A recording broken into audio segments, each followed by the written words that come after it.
Talk, talk to me. WSRadio.com.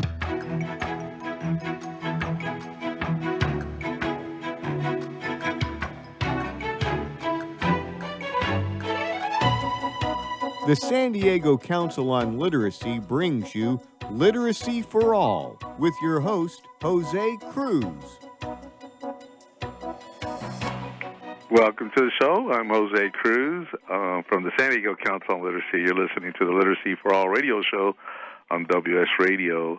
And this is a little bit different because we're all kind of in quarantine. This is April 9, 2020, and so we're not actually in the studio. So I'm doing my part of the interview by phone, and on the other line, I'm hoping, is our guest for the next hour, Nora Chahbazi.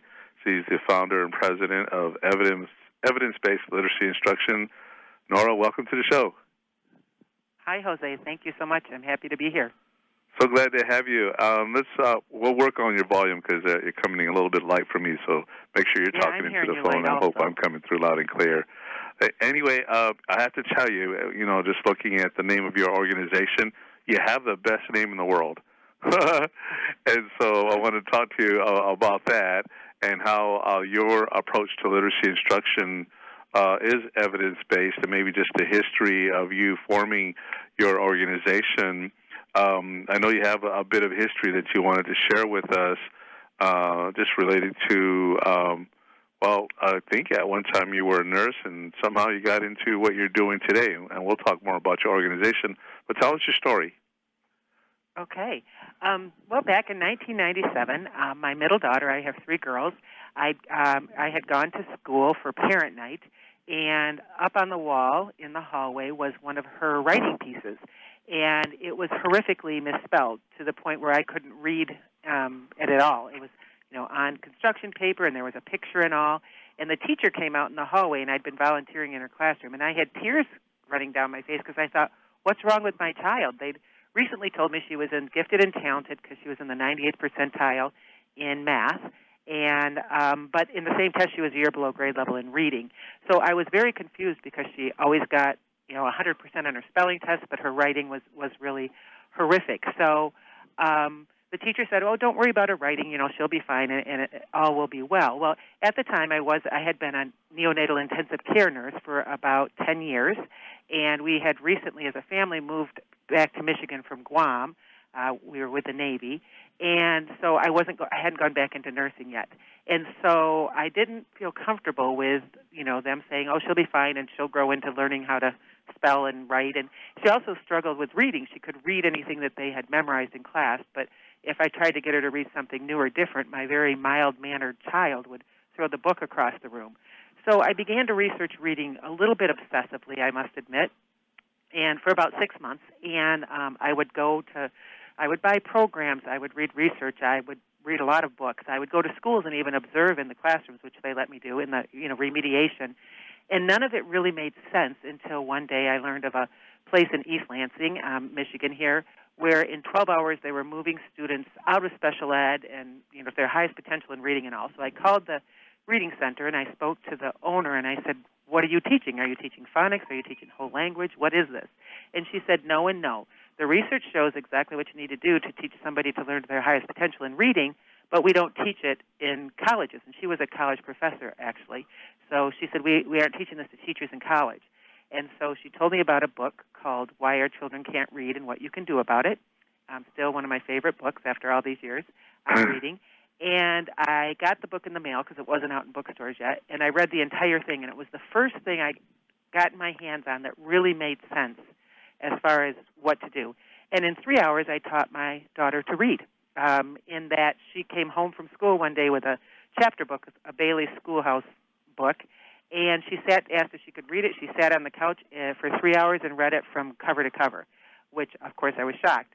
And she got finished. She told me all about it, and she was, flying from there. So that is how it started. Then I started to tell friends, and they would ask if I would work with their children, because when you talk about kids who are subliterate, basically, almost everybody, if they have more than one child, or sometimes even with one, they have kids who are not at all near their potential with reading. So I would bring them into my house. I would teach them with great results, and then I ended up kind of accidentally opening a reading center because my then husband, who's a doctor, wanted to open a wellness center, and he said, instead of having all these kids come through the house, which I would just volunteer and work with them, why don't you have a room at my wellness center? And we had rented a building, and his wellness center fell through, so I had a whole reading center. So that was back in 1999, and that's kind of how it all started. Wow, what a story! And so you're doing. You were a nurse before. Your daughter was having problems. At what age? She was 7. She was in 2nd grade. Okay. And then you did this research. You did not ask yourself, maybe I should go into teaching, or this was my calling, or what were you thinking that you put yourself in the driver's seat? You really did, and found the right people and the right information. I don't really think I was thinking, to be honest. I think that I was just doing that automatic mother thing of my child is suffering, and I know she's bright, and I know there must be an answer, and so I just acted, I think, without thinking, to be perfectly honest. I think it was kind of like divine intervention. And so you got these results using the things that you researched, and then you worked with your daughter, and how much time was she on her way again, I guess you could say? Yeah, 3 hours. It was 3 hours of instruction. And you're, just for our listeners, I mean, typically you're not going to get those kind of results, or are you? Well, I thought when the person from East Lansing told me about her reading center that in an average of 12 hours they got kids really reading well, that was a little far-fetched. But actually, at our reading center, it's 12 hours or a little bit less, and most everyone that comes here are struggling readers. Mostly what we do is we train teachers and teach them how to teach the system I created. And at schools, the gains are very atypical, very unusual, and very fast. So, when you're teaching really what the research says you need to do to teach anybody to read to their highest potential, and you're delivering it in a way that's effective and efficient, then pretty much all students move really far, really fast. Of course, children and humans are different, at different levels, but they all can learn to read and read well really very quickly. So can I ask you, just the center, and I think you said East Lansing, who are the folks you are working with? Are they still around? Annette Weinshank was the name of the person who ran that center, and she has since retired, and I actually tried to reach out to her about 5 years ago, and she may be, I would say, definitely in her late 70s, maybe 80s at this point. And so, no, I wasn't. I had interacted with her frequently over the years, but no, her center is now closed. It was called the Reading Center in Okemos, Michigan. And then I think also in the area, I'm just curious because I haven't touched base with her in ages. Lois Bader, does that name ring a bell? I have heard of it, but I'm not real familiar with her. Okay, and there's even an assessment tool. That's the Bader. But anyway, it just reminds me I need to see if I can find out whatever happened to Lois. Well, good things are certainly happening in Michigan, and you were one of them doing the research that you did. And then can you tell listeners again the name of the book and the author, and I guess it's still available? It is, yes. It's called Why Our Children Can't Read and What We Can Do About It. And the author's name is Diane McGinnis. Very good, Diane McGinnis. And I'm curious now because I'd like to look at that. But I'm trying to be careful with our time because we're a little bit. And I think Wade Taylor, who's helping us out here, he owns the studio. 2 minutes, thank you, Wade. Just trying to keep track of time because I didn't want to get you started on something, and then we ran out of time. Cause we're doing this for 4 segments, so this is the first one. But boy, I don't want you to do this in general. But what would you say, just starting off, was your biggest revelation about teaching reading? My biggest revelation about teaching reading would be that it is a lot more simple than what most of what you would read would have you to say, along with being a lot more complex, if that makes sense. It's a very complex brain work that is going on cognitively with anyone learning to read, but the process that we can do is a lot more simple, not necessarily easy to do, especially for teachers who have learned different things, but it's a lot more simple, and it moves a lot faster than any of us would have ever thought, including with people who are struggling readers and people who have always struggled to read regardless of their age, and that anyone of any age or ability level, as long as they can speak, they can learn to read, and they can learn to read quite well, and it doesn't have to take years or even months when you have really effective, efficient instruction. And so I think that was my biggest revelation, I would say.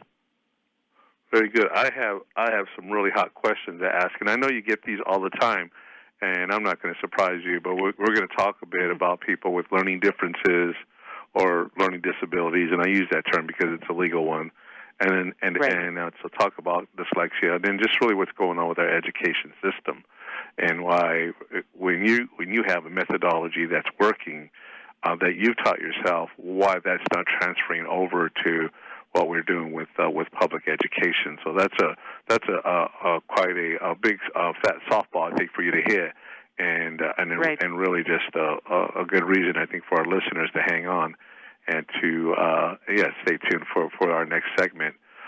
So we'll come back with that. We've been talking to Nora Chahbazi. She is the founder and president of Evidence-Based Literacy Instruction, and we'll be coming back with Nora. And right after this break, you've been listening to the Literacy for All radio show on WS Radio, the worldwide leader in Internet talk.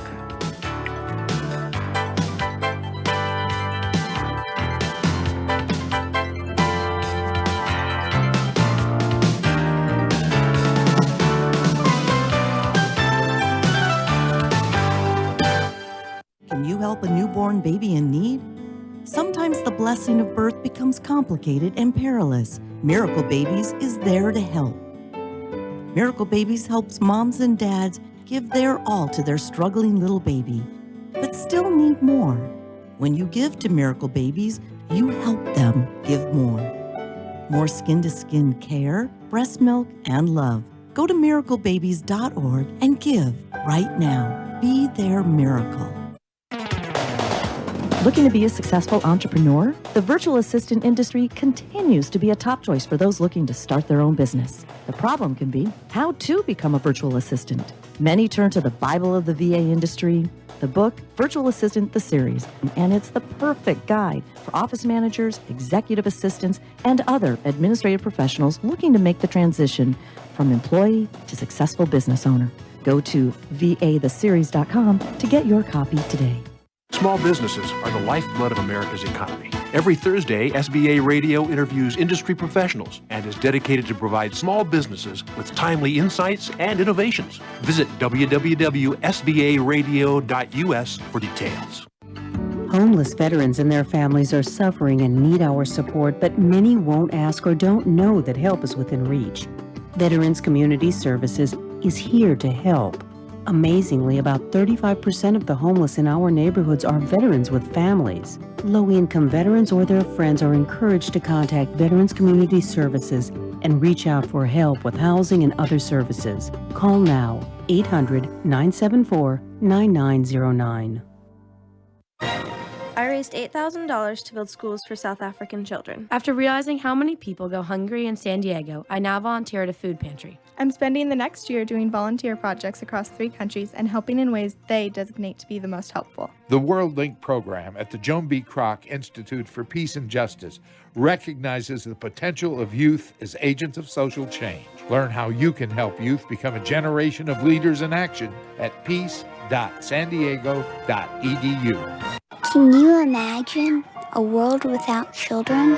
A world where children don't play, or dream, or imagine. At St. Jude Children's Research Hospital, we're working every day to find cures for diseases that strike down children, because we can't imagine a world without children. Can you? Finding cures, saving children. St. Jude Children's Research Hospital. To learn how you can help, log on to our website, stjude.org. Donate cash, furniture, clothes, and other gently used household items to Father Joe's Villages and get a nice tax break in April. Every donation is tax deductible. Believe you can make a difference. Be Father Joe. Go to neighborhood.org or call 1-800-HOMELESS to donate today. Talk to me. WSRadio.com.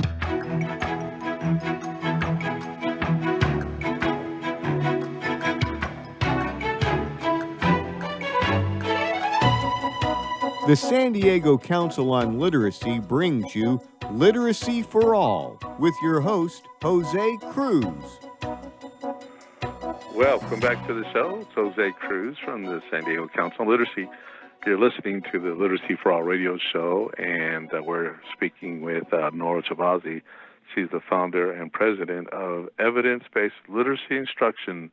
Nora, tell me at what point, having done the research that you had done and the work you'd done with your daughter, and then just working, I guess, with some of the kids in your social network, that you knew you had something that you needed to share, and you talked about opening up the learning centers and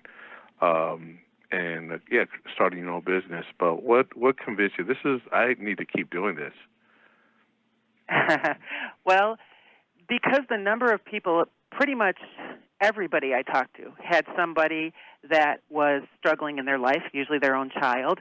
And then I started talking to teachers, and teachers telling me, and I've trained thousands of teachers now at this point, and telling me, I didn't really learn how to teach reading in college. I learned about reading some and about books and what books to read and that type of thing. But really, especially if I have a child that's struggling with reading, I really don't have any idea how to teach them.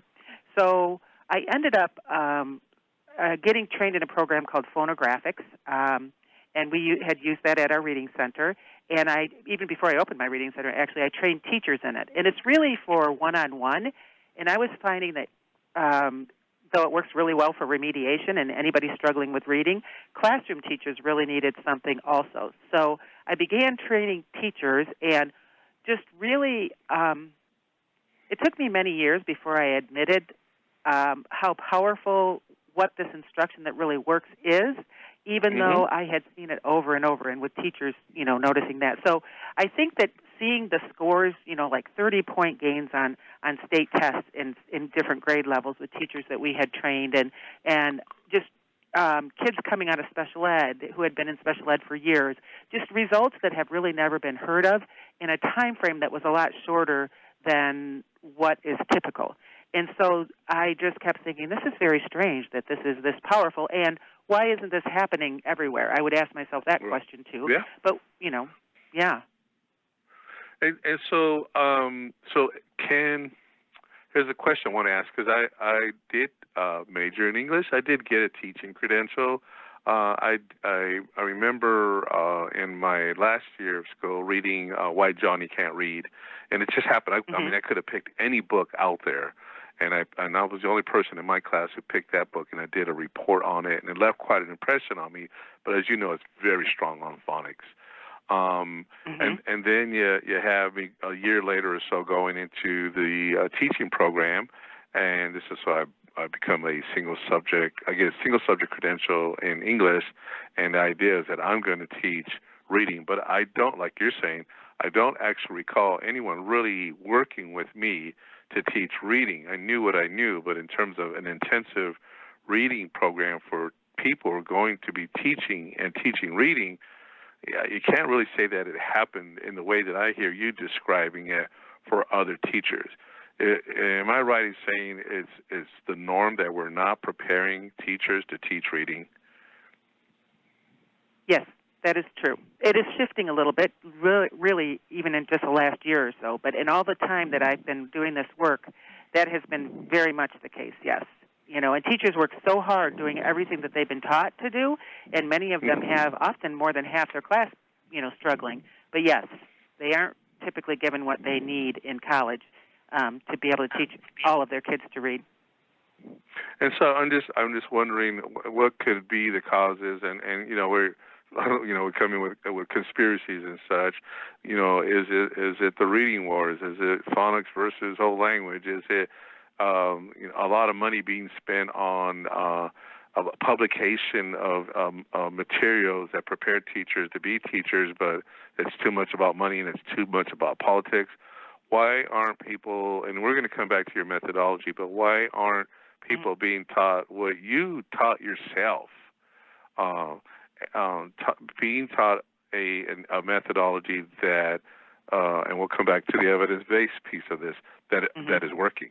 Why is that happening? And I hate to put that on you, but you probably have to look at it. No, that's a million-dollar question that a lot of people talk about. Yeah, and I think you hit on some of it. I think that the main points are that it's about power and politics and ego and money. Those are the main ones.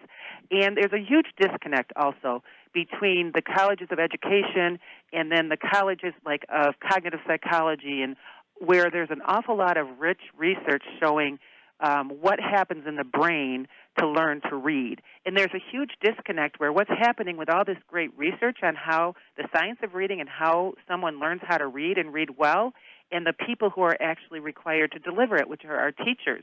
They're not getting that information because these two groups on college campuses, basically, they don't interact. And they have a lot of disdain for each other. I've heard from both people in the cognitive sciences as well as in education. And you read a lot about that. So all this great research is not getting to the people who need it the most. And then there's, resistance from, I think a lot of times the people who teach in the colleges of education and it is the reading wars and all of that, but it's become into light a lot more about we really need to quit doing this because, who are in the crosshairs of this are our children and our teachers, and we're remaining at 35 to 40% proficiency at literacy, which has been the same way all the years I've been doing this, over 20 years. So we're not making any progress, and so the fighting of it is not the key. But how do we connect so that everybody can get what they need, and that the teachers will have what they need to teach the kids to read. But there's a lot of reasoning for it, and I think power, politics, and ego and money cover the majority of them. Yeah, that might be a surprise to some people. I have a few questions. I'm trying not to stack them up. One of them is just the message. And here we are in quarantine. We're in the time of Corona, and we're asking our leadership to put the politics behind. We're asking people to invest with each other. We're all in this together. Do this for the good, for people being healthy and such. And I'm hearing the same thing. This is coming to mind that let's forget about our egos and such. We have children that we want to come out of school, 3rd grade, 4th grade, being able to read what they want, and we're still stuck in some adult issues that are getting in the way of young people achieving the way that we want them to. So my next question really is, do the teachers in general recognize that they are under-equipped to do the job that they're being asked to do? What were they doing, for example, before they found you? I would say typically, no, they didn't have that awareness. They were working really hard doing what they paid a lot of money to learn how to do, and also got more of in professional development and that type of thing. Really an overarching theme when I train teachers, and like I said, we've trained thousands and thousands of teachers, like, oh my gosh, I had no idea, first of all, that there was a science of reading. They had no idea that there was even a science of reading, or that there was a way to teach their kids to read and get to these struggling readers. They're very confused about that, oftentimes angry, and oftentimes looking back at like, wow, if I'd have known this, all these however many years I was teaching, imagine how that would be different, and why didn't they teach us this? So mostly the teachers do not know that they haven't been taught, and what they have been taught is typically, keeping our kids at that, 30 to 40% of them are proficient at reading type of thing. And the majority of what teachers have been taught in the 20-some years I've been doing this is to have kids have a love for reading. Now, none of us could argue for having a love for reading, of course, I would hope. But what they're missing is they're telling kids they're wanting to get to the love of reading without teaching the kids how to actually read. Kind of like saying, ride a bike without being taught how to ride a bike, or drive a car without being taught how to drive a car, kind of thing. So will be in kindergarten giving kids books and telling them to look at the picture to figure out what the words are, or to guess, or to put in what they think makes sense. Those are the number one strategies that are used in most classrooms across the country, and we work across the country. So doing those things, and then some of the kids will pick up and they will do fairly well, but many, and often the majority, will not. Yeah, and so we're stuck. We're stuck, and again, my questions are stacking up, and I'm glad we have an hour with you, because things that are supposed to be happening are not. Can you? And I'm not saying this is the thing, but you mentioned phonographics. Is that an extension? Is that an element of what you're doing in your instruction? I would say phonographics.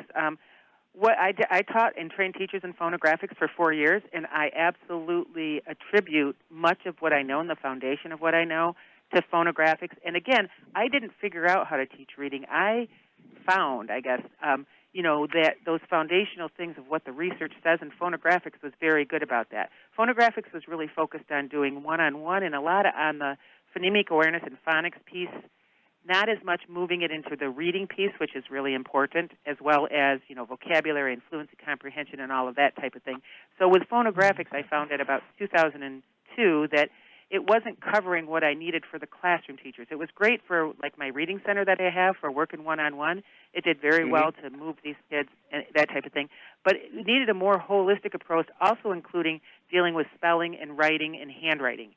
Okay, I'm gonna put you on hold right now. I do want to come back to phonographics and phonics and a few other things. We're going to have to take a break. We are talking to Nora Chahbazi. She is the founder and president of Evidence-Based Literacy Instruction. So many questions. This is really good content, Nora, and we're going to make sure our listeners, our people in our network get this information.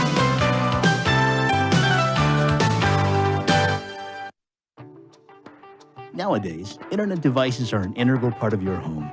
Everyone in your family has a smartphone, tablet, or a computer.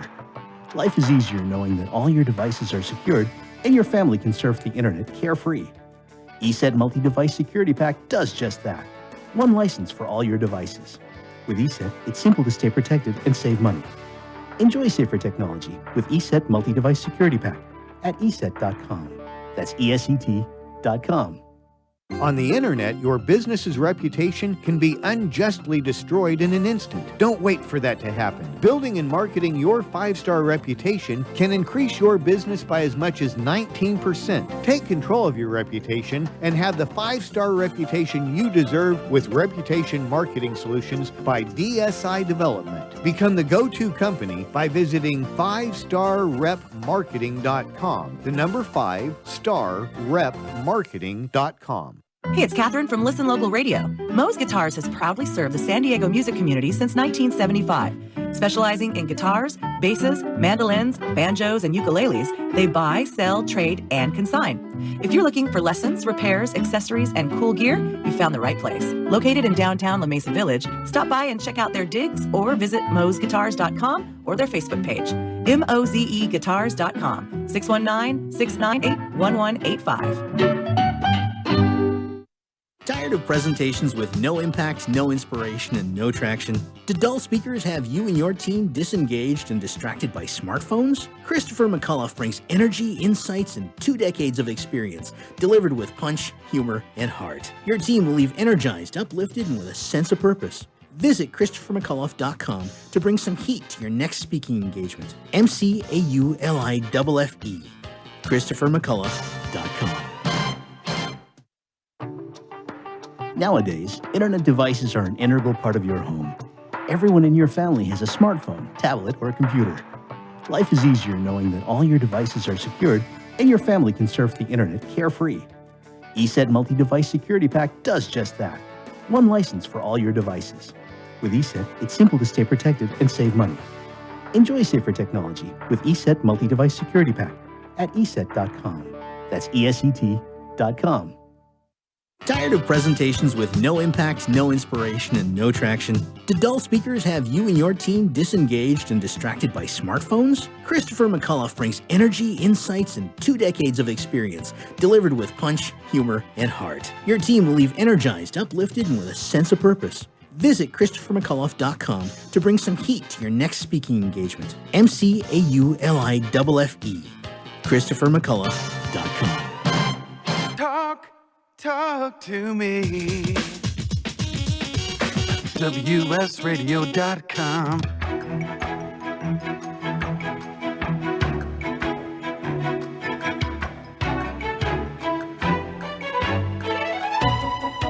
The San Diego Council on Literacy brings you Literacy for All with your host, Jose Cruz. Welcome back to the show.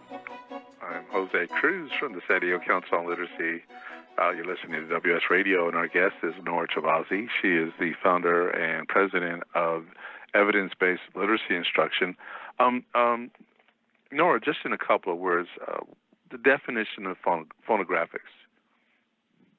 Phonographics? Oh, phonographics actually means sound picture. Phono, sound, graphics, picture. That's what, when phonographics, when I took that, that's really what their definition is.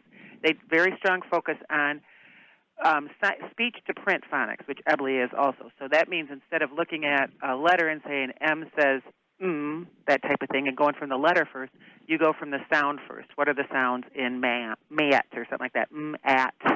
So sound pictures. So we say sounds, there's symbols in print or pictures that represent them, which is our letters in English.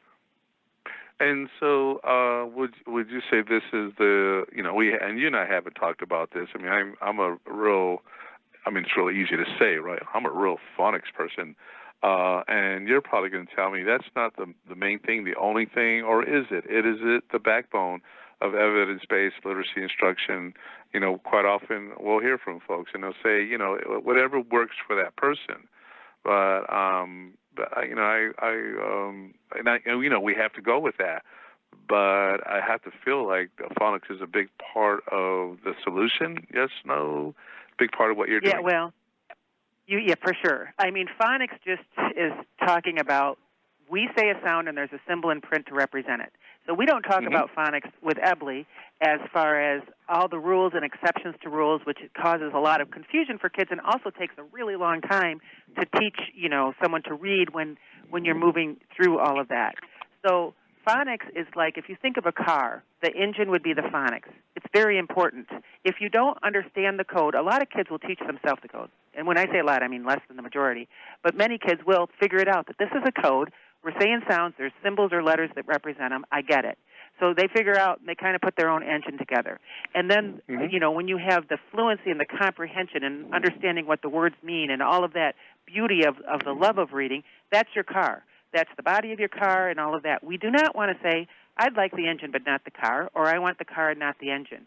That's not going to work in either situation. You need to have them together. So we need to teach our kids how this code works, what the code is. It's only fair, right? We also need to teach our teachers that, how this English alphabetic code works. And there is a logic to it, and it can be taught quite quickly, which a lot of people don't have that realization. But then we need to apply it. We don't want to have all kinds of phonics with no reading and books, and we don't want to have all kinds of reading and books without teaching our kids how the code works, because it is not going to get us to the highest potential for our readers at all. Very good. So your approach is called evidence-based literacy instruction. What is the evidence in your evidence-based literacy instruction? Let's go there. Yes, that's a very good question. Well, the research shows, and has shown really for almost the last 50 years, new research comes out, of course, all the time, but for the last 50 years, the research has shown exactly what you need to do to teach somebody to read to their highest potential, what they need to know, what the foundational pieces need to be, how you need to actually apply them in reading and writing so that then they can actually grow type of thing. So the evidence is based on what the research shows you need to do to teach somebody to read their highest potential. So for those 6 months where I was researching reading, I was reading the research. What are they saying that you need to have? What are these pieces? And I was getting all these pieces, but what was missing is, like, how do you actually do it, you know? So this is what we know, and this is what we know is going on in the brain, and this is what EBLI is. And really over the last almost 20 years since I've created EBLI, is what we have done is provide the bridge from all of this phenomenal research that is out there that many educators don't even know about, but many are starting to learn about now. How do we get that bridge to application in the classroom with our actual children? And that's what EBLI is really spectacular at doing. Wonderful. And, I just remember making a visit to, oh my goodness, what's the name of that school out in New Jersey? Rutgers? And visiting the National Center for the Study of Adult Literacy and Learning, Hellbeater, who they do research there. And he said, our job is to do research. Our job is not to tell you what to do with it. And so we need that translator, somebody who has done the research that you've done, and create that bridge so that you do have an understanding of what the research is saying, and then creating an approach, a packaging that people can use. So thank you for doing that work for us. Do you have a summary or a book that you've written or a curriculum that you use as a standard for working with the teachers? Yes, we do. We have, EBLI, the majority of what we do is we do teacher training. I have not written a book, though I've written lots of manuals and lessons and all of that for the teachers. What we do is we provide the teachers with, background, basically, about why you're doing what you're doing, as far as based on what the research says you need to do and why you need to do it, and then the how you do it, okay, and why you're doing it. Why am I going to go for the sound and not the letter name? Why am I going to do that when I'm teaching, in the process of that reading instruction stuff? Why am I going to separate those blends to the smallest unit of sound? Why am I doing these things? So not only the why, then also the what. And so what now do I do? What does this look like with my children? So what we do is we have teacher training and student lessons combined online for teachers now, where they are doing the learning and the training piece and then going right away to teach the lesson that they just learned about. And actually what we also have, too, is where there's videos of me. I'm in a room by myself with a videographer, and I actually teach their students at first, so that we have our teachers decrease that anxiety of like, oh, my gosh, all of this learning and something that's so new and different, how do I apply it? So we're having videos where I actually teach their kids, and they are doing the facilitating for them. So we're giving them all of the, this holistic approach of learning it themselves as well as teaching it immediately and getting that repetition, just all the good instruction, just like we teach children. Wonderful. Now, do you get hired by school districts? And how was that? And I say that because, right? Hey, we're getting these teachers who don't know how to help our students. Our scores are not good. Can you come in and train our teachers? Is there a lot of that happening?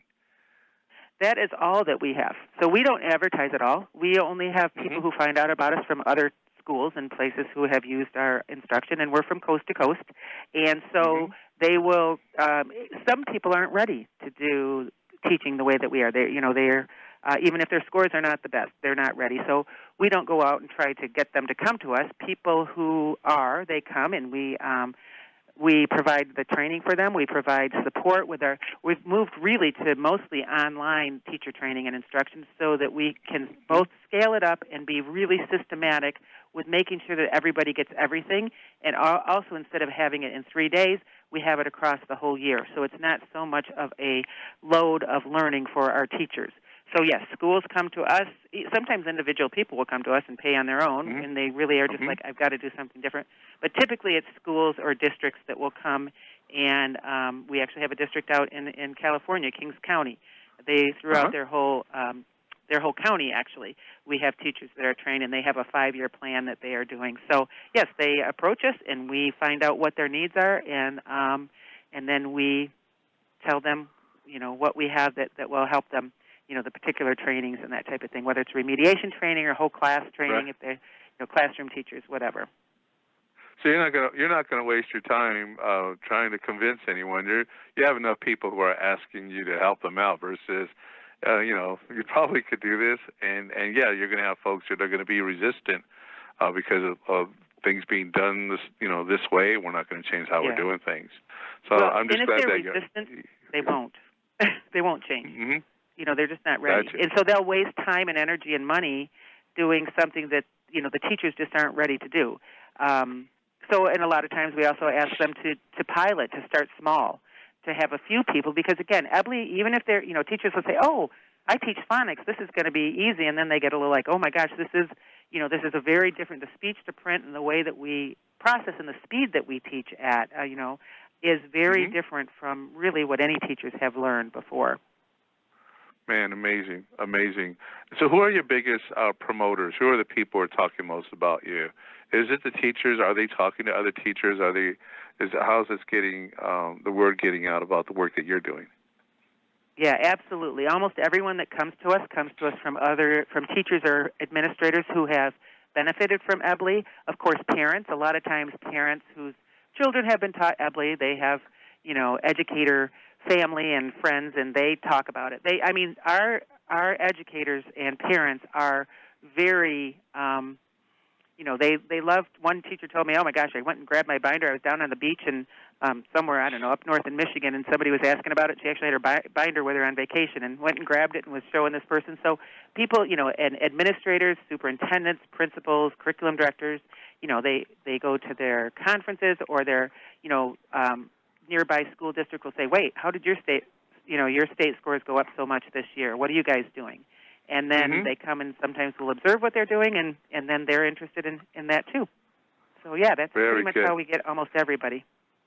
Very good. Well, I'm glad the word's getting out. We have one more segment. Yep, we have one more segment after this one, and we're going to get to just some questions about dyslexia and how to get in touch with Nora if you're a listener, if you want more information.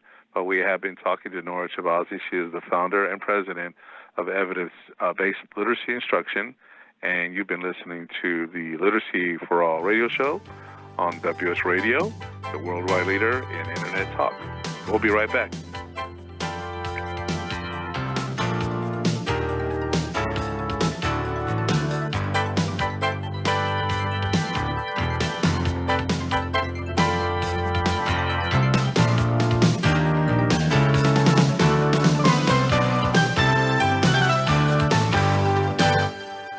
I've heard this is like one of the best pizza spots in town. Yes, it is. I'll do a slice of pepperoni, slice of vegetarian. You got it. And I will pay for all of that in 3 days. In 3 days? What's that mean? Well, wait, you accept credit cards. That money's not going to hit your account for 3 days anyway. I need my money quicker. At Chase, we hear you. With Express Funding, card payments are in your Chase account the next business day. Go to chase.com/expressfunding. Chase for business, so you can. Compensated participation. All businesses are subject to credit approval. Not all clients are eligible for next business day funding, and additional terms, conditions, and restrictions apply.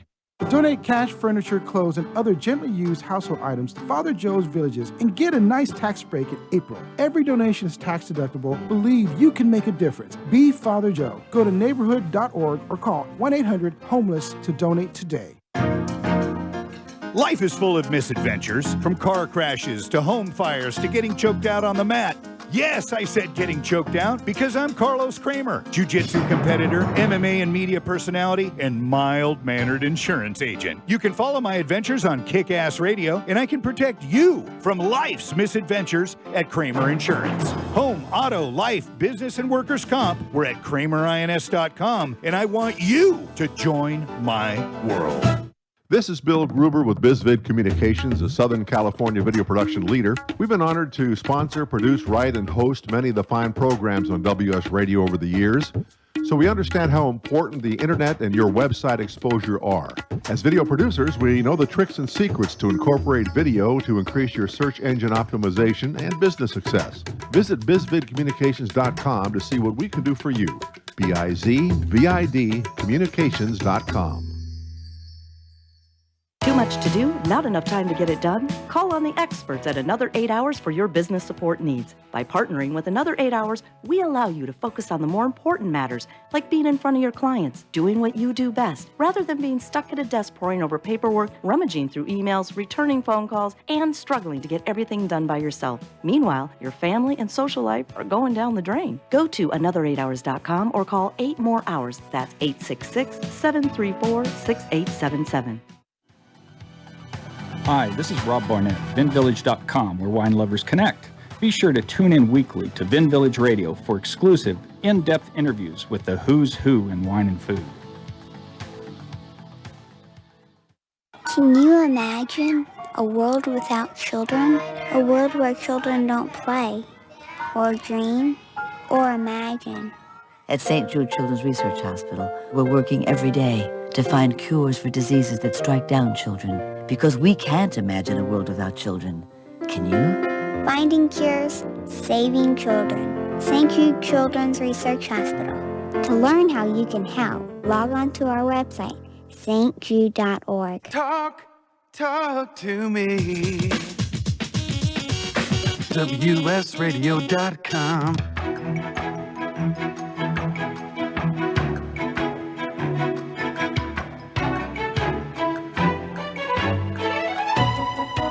The San Diego Council on Literacy brings you Literacy for All with your host, Jose Cruz.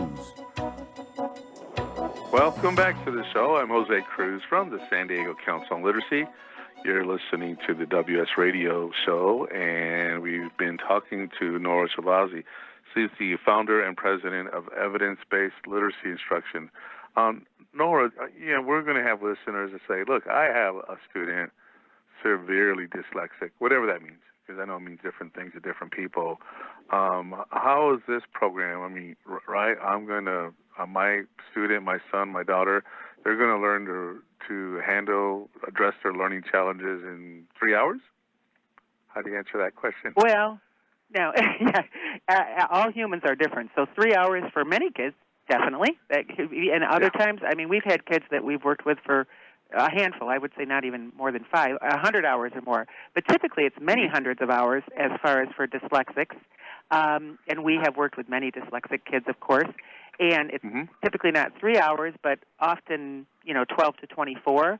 But each child is different, and it depends on also what their bad habits are, what they, all of that type of thing. But I think it's interesting to, there was a research study that was done by University of Washington. Jason Yateman is the researcher, about a year ago, where he did brain imaging of instruction it's Linda Mood, which Linda Mood actually trained the people that made phonographics, and then we got EBLI. So the Pat Linda Mood method, Linda Mood Bell it's called, they did 100 hours of instruction with severely dyslexic and a variety of dyslexic students, and did brain scans pre and post, and found that there were tremendous areas of growth in the brains, basically, so that they looked more like non-dyslexic readers when they have that really good enriched instruction that's really effective. I actually called and talked to him on the phone and said, hey, why don't you do some of that brain imaging on EBLI, but they didn't have the funding for that. So he actually is on the board of the International Dyslexia Association, and he said, we did not previously think that dyslexics, that we could change their brain to this degree. So this, that research was really groundbreaking. And I highly recommend that, because that dyslexic question could take up a whole hour for sure. Oh, sure, a whole sure. Show. But poor teachers. I have a family friend. She teaches in Florida, and I forget what I was posting on Facebook, but she said, I can't wait until we get Linda Mood down here, and it was like something that had just come across her desk that she learned about, but I'm quite familiar with it, and I know that you are too, and a lot of educators are, but there are a lot of folks out there that this is a new thing to them after all these years, so it's a bit sad. So what if I didn't want to be alone? I wanted to be with people who do what you do and teach what you teach. Are there conferences that you go to where some of your teachers and people who do what you do come together? Yeah, I would say I just went to the Plain Talk Conference in New Orleans earlier this year, which is a spectacular conference. Also, the Reading League Conference, they do theirs up in New York. Those two conferences I absolutely would highly recommend. There's so much focus right now on the science of reading. I also would recommend, there's some radio documentaries that APM Reports have done. If people would go to apmreports.org and /reading, they can get the whole list of them. I really recommend At a Loss for Words, which is the most recent one. This has really shifted nationally how we are looking at reading and how reading is taught. It's starting to shift the colleges of education to start to teach the science of reading. There's also a Science of Reading Facebook page. It's called Science of Reading, What I Wish I Would Have Learned in College. and they just that page started in November. Now they have over 21,000 members on there. So it's educators wanting to learn about how do I learn more about this science of reading. But and there's a wide range of what people are doing with it. But the core piece is what is this science of reading, and what are the pieces that I need to be sure that I'm teaching so all of my students reach their highest potential? We really should have every classroom, 95 to 100% of students proficient at reading. That's what really, and I'm actually doing a webinar tonight at 7 o'clock where we had schools that have done that, and people from the state level down to the classroom level. And they have accomplished that over a couple of years by changing their practices that they are doing. So it is very much doable and possible. Very good. Sure.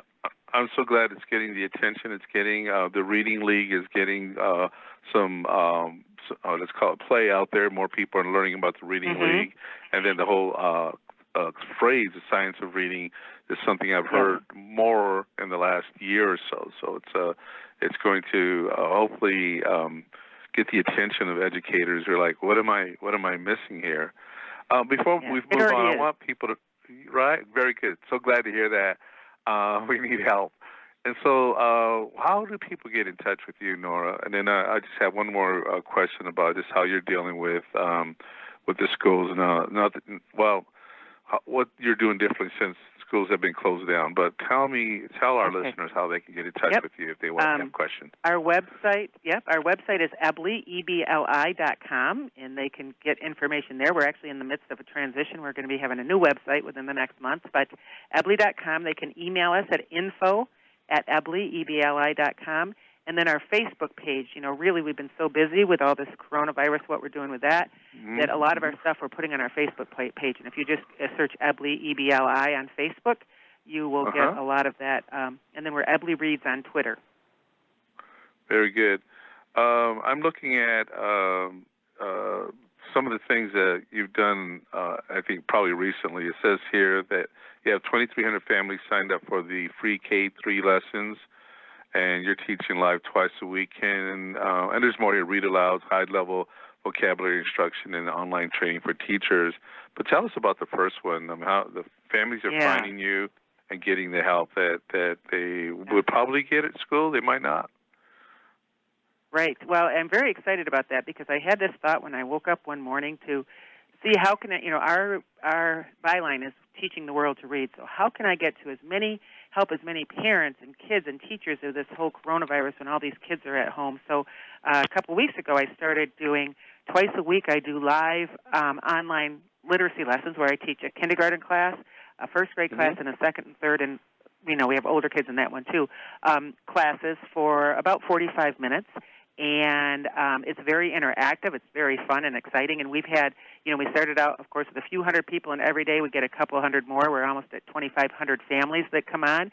We have over 300 families, kids that are on live, and then many listen to the recordings, and it's explicit instruction. The kids use a whiteboard and do the stuff that we normally do in a classroom, and we're teaching kids from all over the world. And, we're offering those for free. And asking people if they want to do sponsorships or scholarships to help us, because we're in that whole coronavirus craziness too with our small business. But it's really exciting what's happening with those kids and the learning that's going on with that. Well, I'm looking that people can sign up to the it says EBLI, Evidence-Based Literacy Instruction Facebook page. That's EBLI.com/free-student-lessons. Correct? Yep. That will take them to the page, and they can choose either kindergarten, first, or second, or third, or they can choose all of them. Some parents are doing, 2 different grade levels for their kids. We just have a few seconds left. Any last words from you, Nora, just for our listeners? No, check out our website. Check out especially our Facebook page, and let us see how we can help you. We are also doing webinars on to help teachers teach online, because we've been doing that for a while with our students too. You can sign up on our Facebook page. There's a little sign-up form that you can sign up to get our newsletters that has all this information that they will get sent to them when we send out our newsletters every week. Very, very good. You've been a wealth of information. We need to bring you back. Give us a little bit of time. But we're so glad to have you, Nora, and just appreciate you and your work. You've been listening to the Literacy for All radio show on WS Radio, the worldwide leader in Internet talk.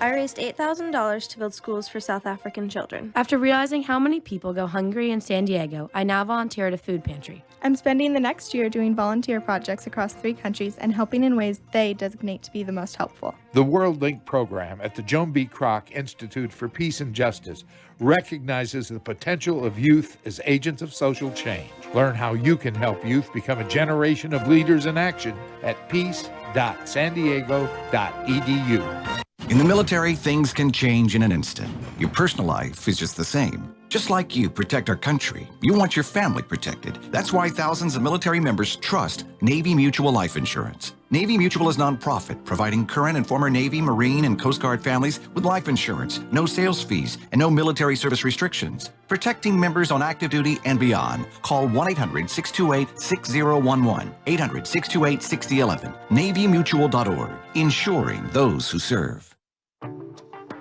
Nowadays, internet devices are an integral part of your home.